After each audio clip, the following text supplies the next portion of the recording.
All right, I guess I'll get started. My name is Jeanette. I'm the public health nurse in Ringwood.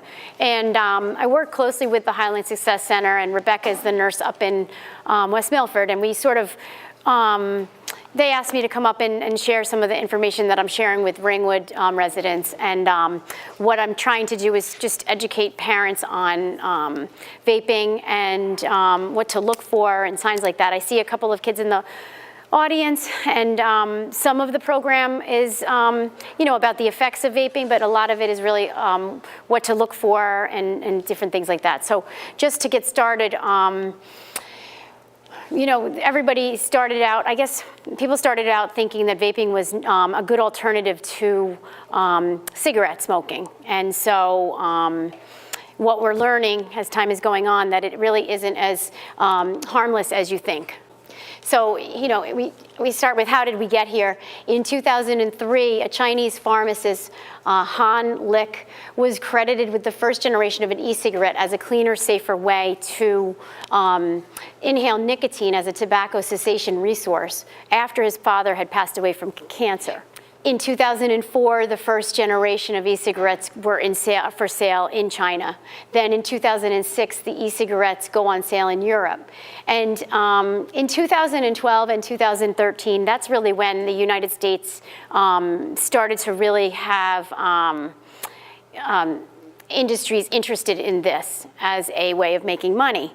And a lot of the big tobacco companies started to get on board and start to try to get involved with the e-cigarette business. For instance, the Philip Morris company ended up, their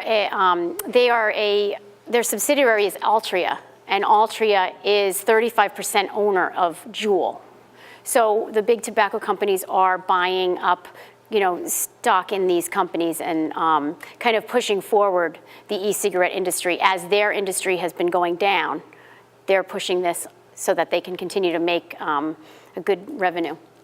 So in 2014, the World Health Organization called for tighter controls in this, and then 2013-14, big tobacco, that's when they really realized and they got involved. 2016 is when the FDA started to wake up and say, hey, this is a problem. These are not really safe products. Maybe we should start regulating them. And so then in 2017, that is when Juul was founded. And Juul, in 2018, made $2 billion. So within 2 years, they are a $2 billion company because they are marketing to the youth in our country, primarily.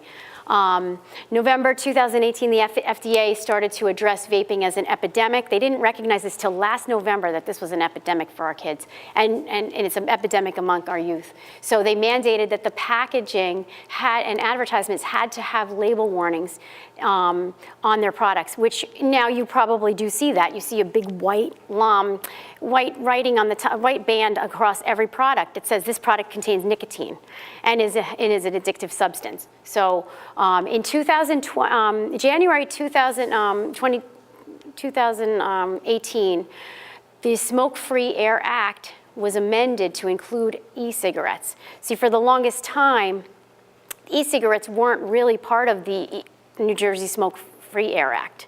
So the companies were also, they were also marketing this as a way that you can continue to smoke in public. The growing concern is the FDA is focused on 5 e-cigarette manufacturers that represent 97% of the current market for e-cigarettes, and those are Juul, Vuse, Mark 10, Blue e-cigarettes, and Logic. Those are the names. These numbers are a little outdated. As I said, it's a $2.5 billion industry, but that data is from 2016, and when I just did my research to come here, that's when I discovered that Juul actually made $2 billion themselves. So they have 68% market share of the e-cigarette industry. So, what is an e-cigarette? The original ones, they have a battery on the bottom. You can see an atomizer, the cartridge, and then the mouthpiece. That's sort of how they all fit together. And I have up here, there's 4 generations of these products. So as you leave, you can take a look at this box that I made, and you'll see how they're evolving and how they're making them more sleek and more hideable, and much more user-friendly for the kids. and much more fun as we go along. You'll see how they're marketing the Juul especially. So these are just some of the types. As I said, there's a pipe, there's a cigar, there's large tank devices, which are those big mods, which really have a lot of emission, and that's when you really see people doing the tricks with those products. And you know, the smaller ones are the rechargeable e-cigarettes that you see over here, second to last. Those you puff, you let the air, you know, you let the vape go into the air, and it's gone in a second. So it's very, very, you know, invisible. So current e-cigarette use among the middle school and high school students are as follows. In 2017, there was 11.7%, and that is up from 1.5% in 2011. And middle school has gone up from 0.6 in 2011 to 3.3%. So it says more than 4.6 million students report being current tobacco users. And that basically really is accounting for the e-cigarettes. 1 in 4 high school students, 1 in 13 middle school students. 2.2 million students are currently users of 2 products. They not only do the e-cigarettes, they also do the regular cigarettes as well.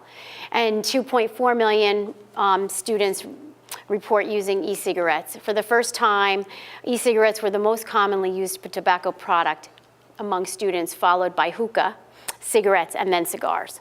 So hookah's the big one, it's a big container, and there's like lots of little things that come out of it, and then people will have like hookah sessions, and many people use the same device. So I wanted to talk mostly about Juul.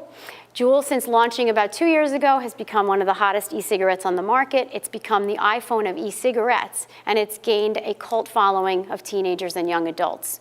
The primary feature of the Juul is the fact that its e-liquid contains nicotine salts extracted from the leaf-based tobacco. And what that means is that it is the closest thing you can smoke to an actual cigarette, because it delivers the nicotine that fast.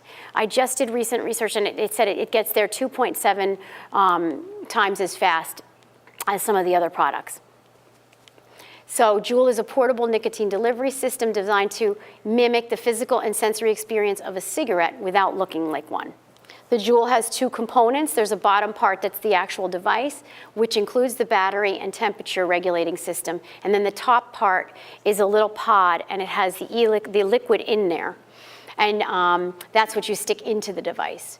So you buy a starter pack, and it has everything in the starter pack, and then going forward, you just have to buy the little pods to stick into the device. And if you look over here, it charges in a USB, so many kids can charge this in their computer, off of the computer juice. In here, you're gonna see one that's like an L shape, and it's actually one of the ones that's attached to the charger. So you can see that it's actually something that a lot of people didn't realize even what that was all about. So it's chargeable and comes with well, that's what I was saying. And then it also has a charging dock as well. So 16.2 million devices were sold in 2017. And the base kit cost was about $35. And then each Juul pod contains, like a pack of Juul pods contains 4, and that's $16. Or 2 pods that cost $10. So it's not an inexpensive thing. A lot of these things were able to be ordered online.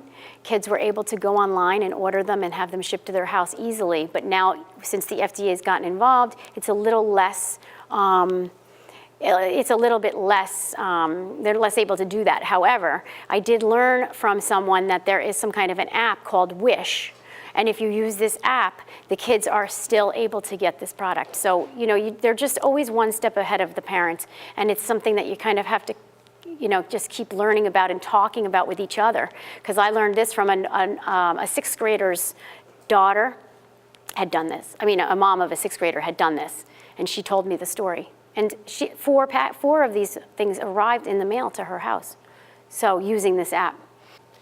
So, what you need to know, most e-cigarettes, they do contain nicotine. There was that myth that everybody was saying, oh, it's just vapor water. Well, it has nicotine in it. And it contains the highest amount in the Juul.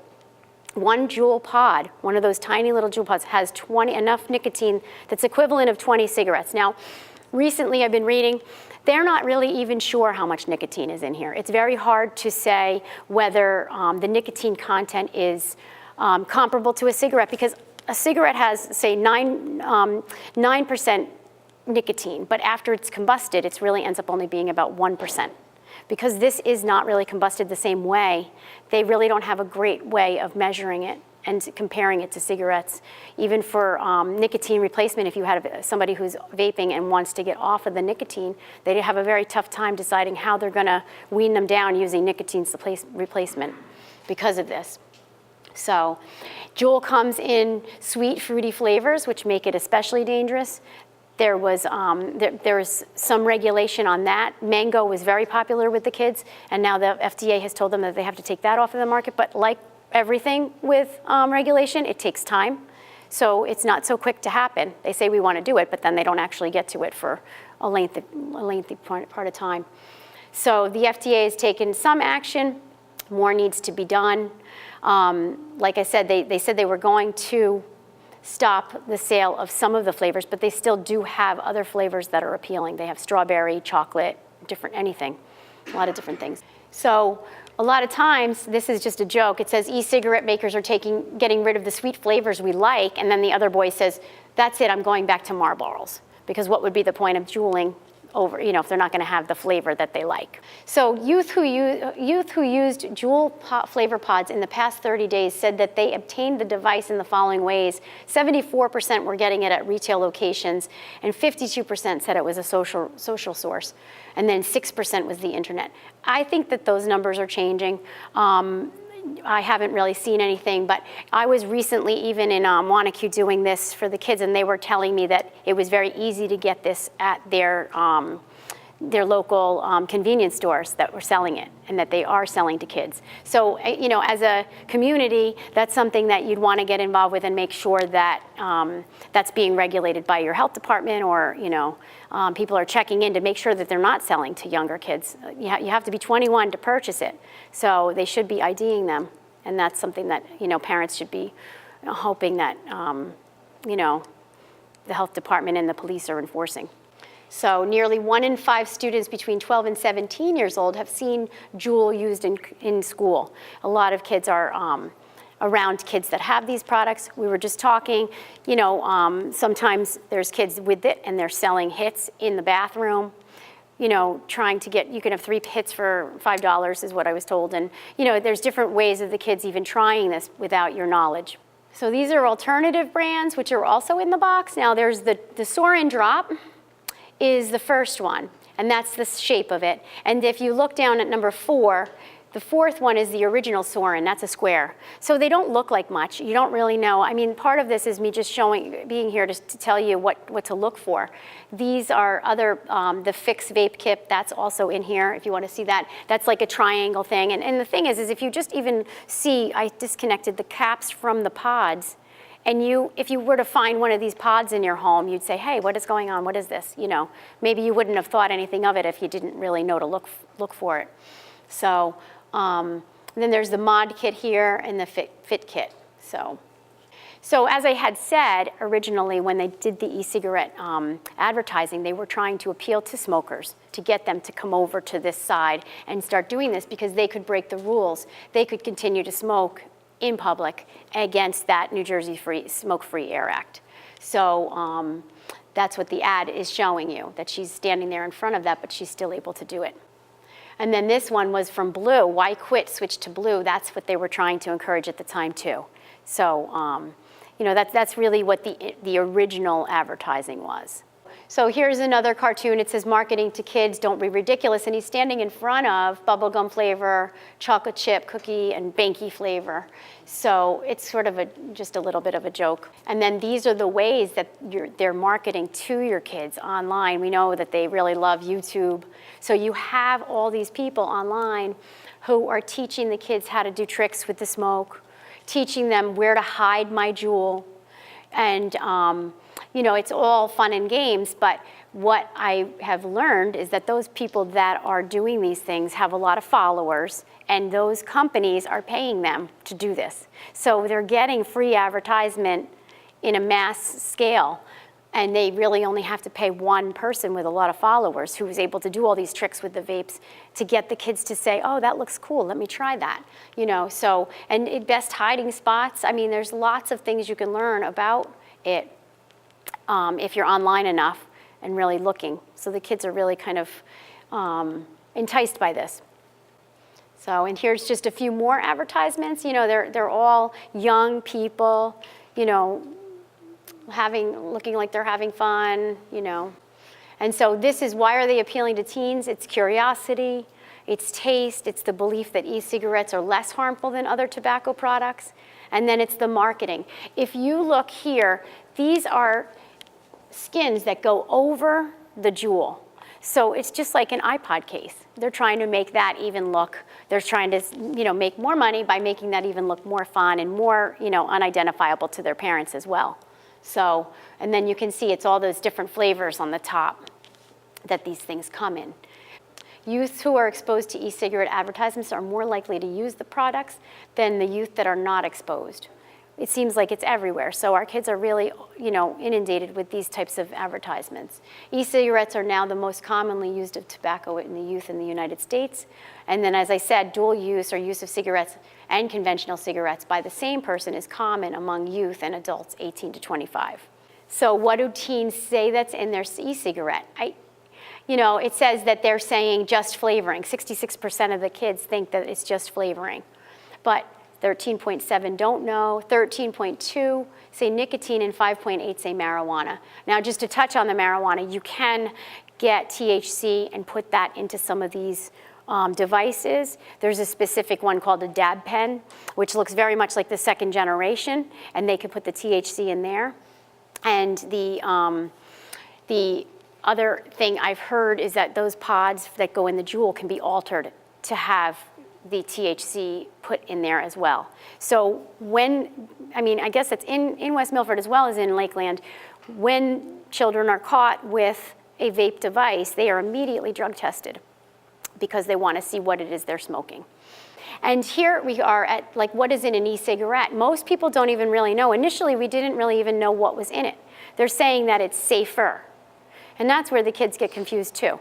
It's safer. It doesn't mean that it's 100% safe. It's safer. 7,000 chemicals are in a cigarette, and only 40 are in e-cigarettes. But out of those 40, many of them are the same ones that are cancer-causing that are in cigarettes. So they're not even really being truthful in that. And it's just, we have to just sort of get the word out and start sharing with each other that this is not a safer alternative to smoking, and really not a safe habit to start. This is a list of all of them, but some of the ones that are in red are benzene, diethylene glycol, formaldehyde, isoprene, nicotine, and there's also tin and lead in them. So I'm going to just go on to the next slide where these are things that you can relate to. These are, the benzene is found in pesticides and gasoline and has been classified as a cancer-causing agent by the EPA, the Environmental Protection Agency. So diethylene glycol is also found in antifreeze, causes irritation to the airways, and chronic exposure can cause reproductive effect. Formaldehyde is the chemical that they use to preserve bodies, associated with developing cancer through long-term use, exposure. Isoprene is detected in tobacco smoke and car exhaust. They can increase the risk for developing cancer through long-term inhalation. Acetone, nail polish remover, and it's in high concentrations, it can cause damage to the nervous system. It can make you feel headaches, dizziness, nausea, drowsiness, and confusion. And then there's lead, which is really something we don't want in our water supply. They're finding traces of lead in this as well. And that's sometimes found in drinking or paint chips, but it causes cancer and can cause brain damage as well. In children, it can lead to a decreased IQ. Like when babies are first born, they get a lead test to see if they're in an environment, because that is very important that they don't have exposure to lead at a young age, because that does affect their neurological development. Now, diacetyl is a chemical that that causes popcorn lung, and the story behind that is diacetyl is something that they were using this in microwavable popcorn as a flavoring. And what they discovered was that the people that were manufacturing it, the people that worked in the plant, were inhaling this the byproduct of putting it into the popcorn was in the air, and they were inhaling it, and their employees were getting popcorn. And then the lung was sort of creviced and it started to rot away, and that caused a lung disease that they all had in that same environment. So that's why it's called popcorn lung. Nicotine's probably nicotine is the addictive part of this whole thing, as it is for cigarettes. And it's made from tobacco. It mimics the acetylcholine that normally is in your brain that causes the pleasure reward system in your brain. So when it kind of binds to the same, nicotine will bind to the acetylcholine receptor sites in the brain and make your body feel, happy and good, and then you'll want to keep doing that activity to keep getting that response. So once the acetylcholine receptor sites are taken over by the nicotine receptor sites, then they continue to make more. And so that's the reason why you need to keep smoking and taking in more and more nicotine, because you'll never get that reward pleasure response without taking in more and more. So it's important that you don't really mess around with those receptor sites in the brain, which is why we say you shouldn't really smoke, because that's the main thing. That is the thing that makes you addicted to this product. It's absorbed through the skin, the mucosal lining of the nose, mouth, and lungs, and after you breathe it in, it gets to the brain in 7 to 10 seconds. So some harmful the effects of nicotine, it leads to addiction. There's a risk of becoming a lifelong smoker, and exposure to the harmful chemicals that are in the tobacco. Teens are sensitive to the nicotine's addictive effects because the brains are still developing. Does anyone know how long the teen brain develops until? Not you. Does anybody? 25. So for 25 years, your brain is still developing. You're not even finished getting there yet. So you don't want to do anything that'll harm it, because you are still developing and becoming the person that you were meant to be. So that is really important, not to take part in habits that will do that. Nicotine during the teen years, they have said, can rewire the brain, and then you become more easily addicted to other drugs that you might try. And other long-term side effects include difficulties concentrating, learning, and controlling impulses. And I think that is true of a lot of other drugs and substances that are out there as well. So once you have nicotine and you've inhaled the nicotine, you have a change in your circulation, you have an increased clotting tendency, you can develop coronary artery disease, you have plaque buildup in your arteries over a long time, bronchospasm, you can have muscle pains and tremors. It affects your pancreas and how you make insulin and how you utilize the sugar that you eat. It affects everything. In the gastrointestinal area, it's nausea, dry mouth, indigestion, diarrhea, heartburn, ulcers sometimes. This is over a long period of time. In the central nervous system, which is in your brain, you have lightheadedness, headaches, sleep disturbances, irritability, dizziness. And don't forget, you have that when your body stops sensing that you have nicotine in your system. Then you also can have those signs that are similar or that are withdrawal symptoms. When you're taking in the nicotine, you can have an increased or decreased heart rate. Your blood pressure goes up because all your vessels constrict. You have a racing heart. And during pregnancy, it affects, it's a risk to the child that's in your womb. So the Juul, as I said before, they can be used to vape marijuana by using hacks that get into the pods, and you can do that. Other companies produce vape pen device specifically for TH oils that I had mentioned before. And according to the CDC, marijuana use may have a long-lasting and permanent effect on the developing adolescent brain as well. So the impacts of marijuana among youths differ from the impacts on a fully mature brain because of the underdeveloped brain. Negative effects include difficulty with critical thinking skills, like attention, problem-solving memory, impaired reaction time, coordination, especially as it relates to driving, decline in school performance. increased depression or anxiety, and psychosis, which they are really finding that marijuana use on a regular basis at the levels that it is now is leading to more cases of psychosis. There's more and more articles coming out, especially as we are coming into an age where they may legalize it in our state. There's a lot of people paying attention, trying to get the word out that this is really not the greatest thing for anyone to become legal. So signs of e-cigarette use. If your child has increased thirst, there's a desire for flavor, it's called the vapor's tongue.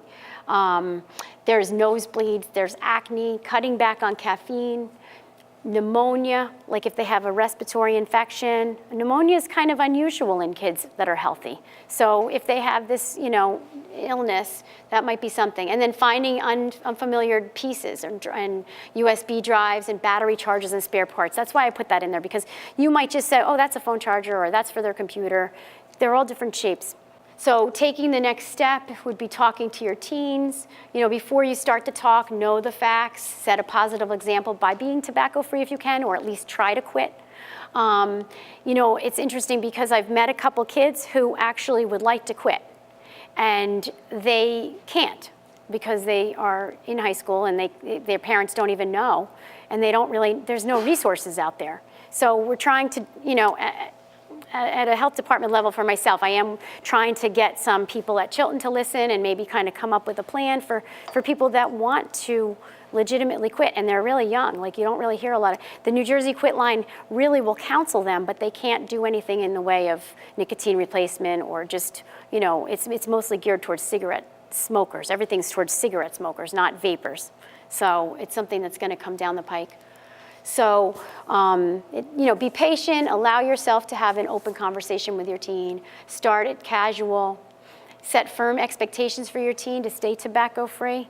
It's hard to do that. They're going to say, oh, I'm not going to do that, I'm not going to do that, but you never know. You just never know what the influences they're going to have.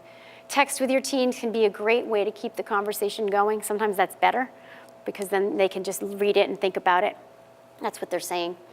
So a few added regulations most likely will not decrease the use of e-cigarettes, but parents need to stay firm and discourage their teens from using e-cigarettes because ultimately their health and their future is on the line.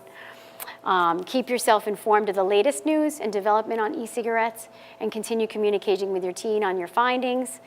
Don't avoid the scare tactics they're saying.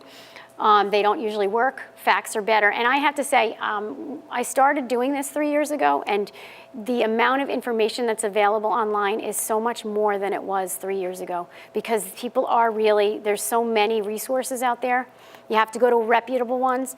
In the beginning, really the only information you get would be from the companies that were producing these products.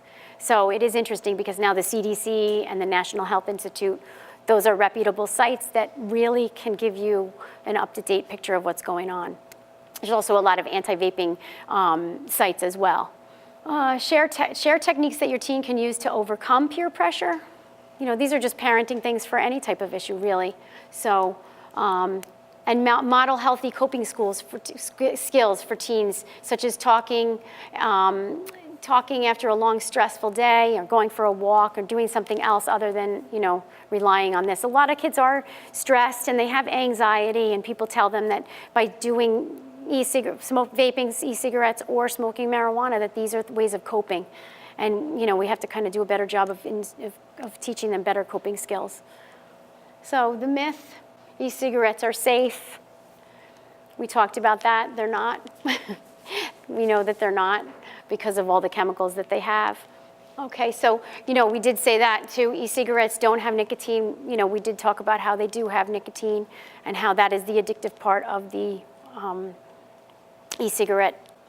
There's no secondhand emissions from e-cigarettes. We didn't really talk about that, but what I'm finding is that there is more and more evidence that shows that there are microscopic particles in the air that are left behind after the vape smoke has dissipated. So they're going to probably find that there's a secondhand emissions problem as well in the future.